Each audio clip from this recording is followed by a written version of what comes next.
Shalom, shalom, peuple de Dieu.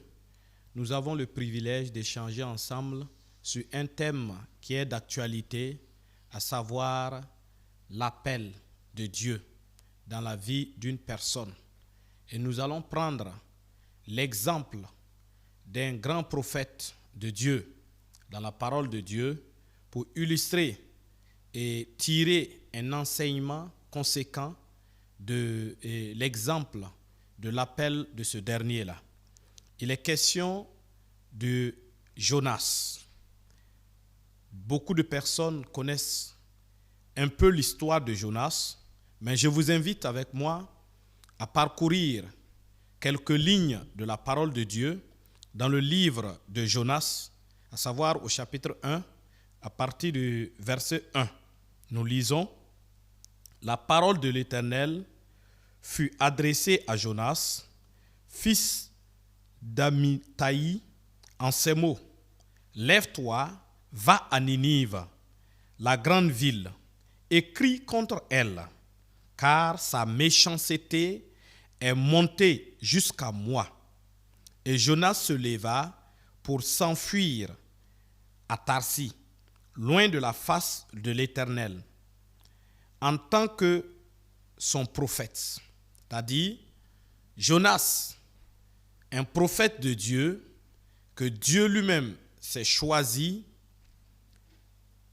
se décide volontairement de désobéir à son appel.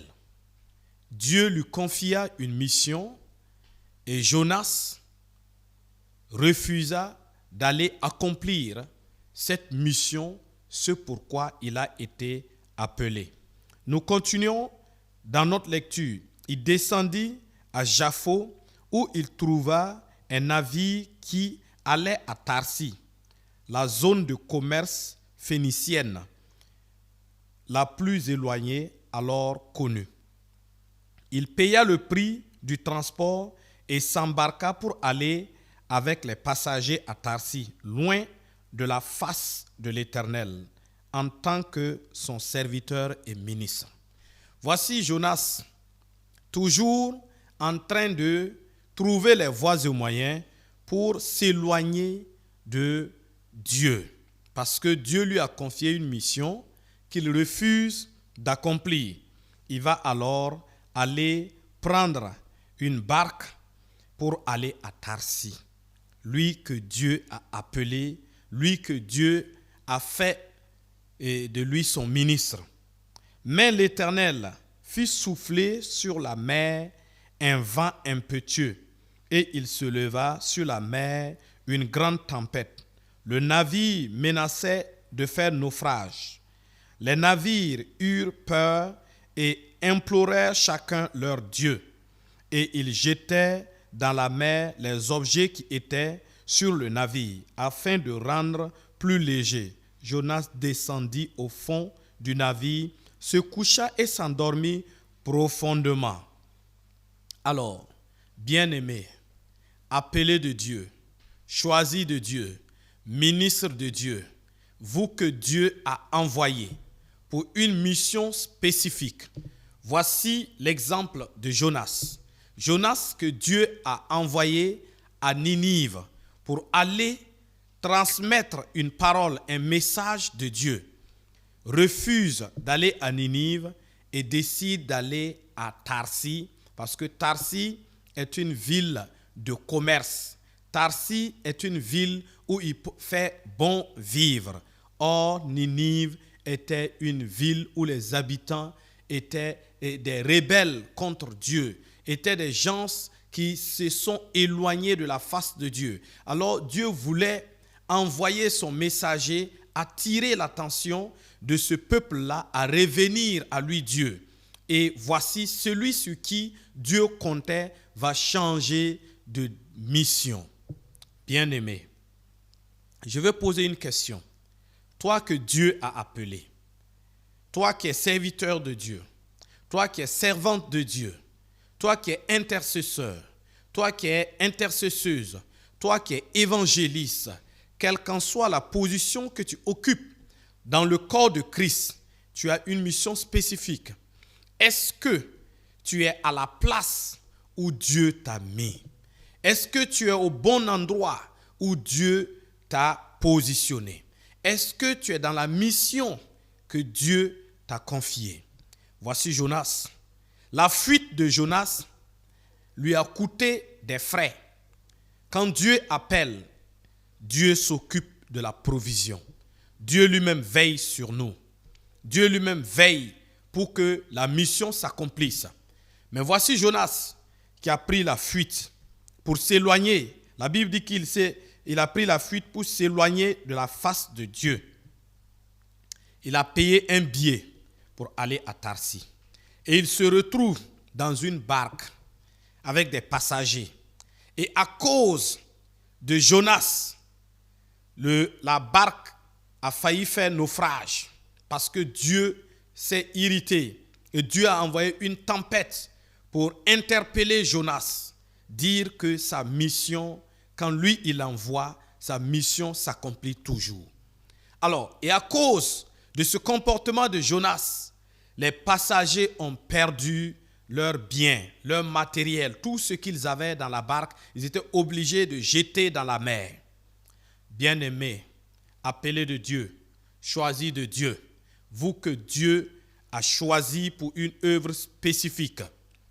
Lorsque vous abandonnez cette mission, lorsque vous déviez de cette mission, vous mettez tous ceux qui sont autour de vous dans des problèmes, dans des difficultés. Vous engendrez souvent la mort de ceux qui sont autour de vous. Nous avons l'exemple palpable de Jonas. Et il s'est endormi profondément dans la barque.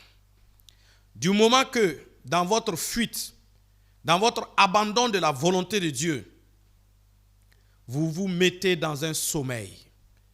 Vous vous donnez un repos humain. Pendant ce temps, ceux qui sont autour de vous, ceux qui doivent bénéficier de cette grâce de Dieu périssent. Ou à cause de vous, beaucoup d'innocents perdent leur grâce ou perdent leur vie. Nous allons continuer toujours dans la lecture. Alors voici le pilote qui s'approcha de lui et dit: « Pourquoi dors-tu? Lève-toi, invoque ton Dieu.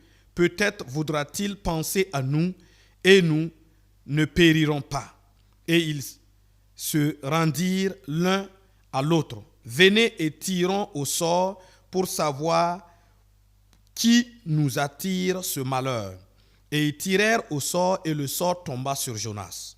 Alors ils lui dirent: « Dis-nous qui nous attire ce malheur. Quelles sont tes affaires et d'où viens-tu?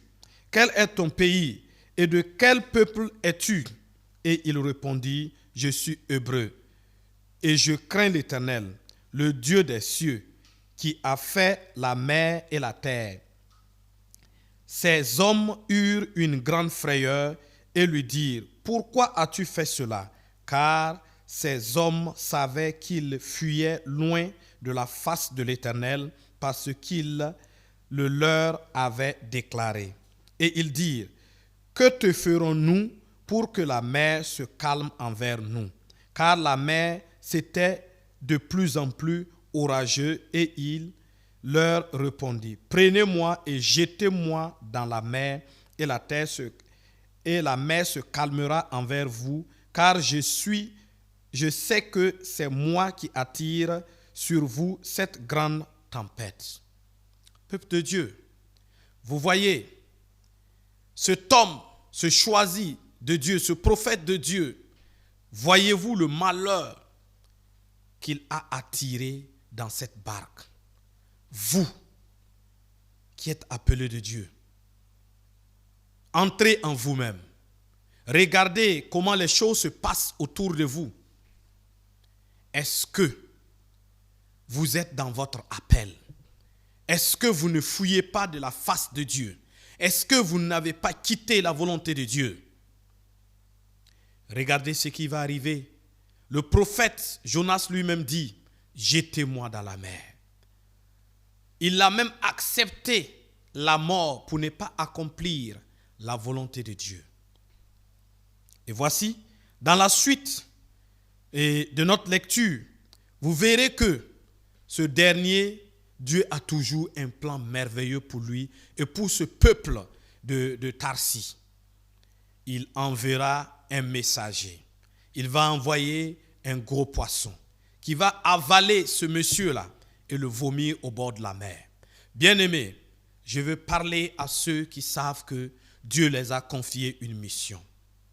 Quel qu'en soit l'écart que vous mettez entre vous et cette volonté de Dieu, sachez que Dieu peut toujours susciter même des animaux, même ce qui n'est pas humain, pour accomplir sa volonté. Voici cette bête de la mer qui s'est levée, qui est allée accomplir sa volonté.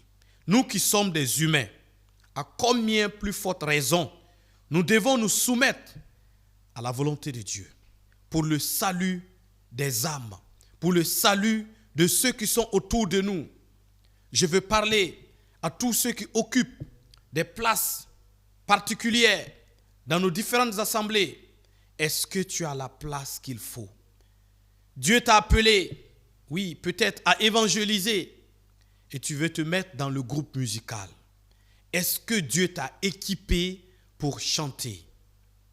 Si tu pars dans le groupe musical, tu vas créer la barque du groupe musical des problèmes. Tu vas créer des difficultés là-bas. Bien-aimé, je veux interpeller, je veux attirer l'attention de tout un chacun. Entrons en nous-mêmes, positionnons-nous, et demandons à Dieu une position claire de sa volonté et quelle est la mission qu'il nous a confiée. Et allons dans cette directive, allons dans cette direction. C'est ainsi que nous allons accomplir gaiement la volonté de Dieu et nous aurons la vie sauve. Nous n'aurons pas à dépenser de nos biens pour arriver à bon port. Jonas a dû miser de ses biens pour se faire un billet, pour traverser, pour fuir. Et voici qu'il a perdu le peu d'économie qu'il avait dans la mer. Mais en fin de compte, il s'est retourné, être obligé à accomplir la volonté de Dieu.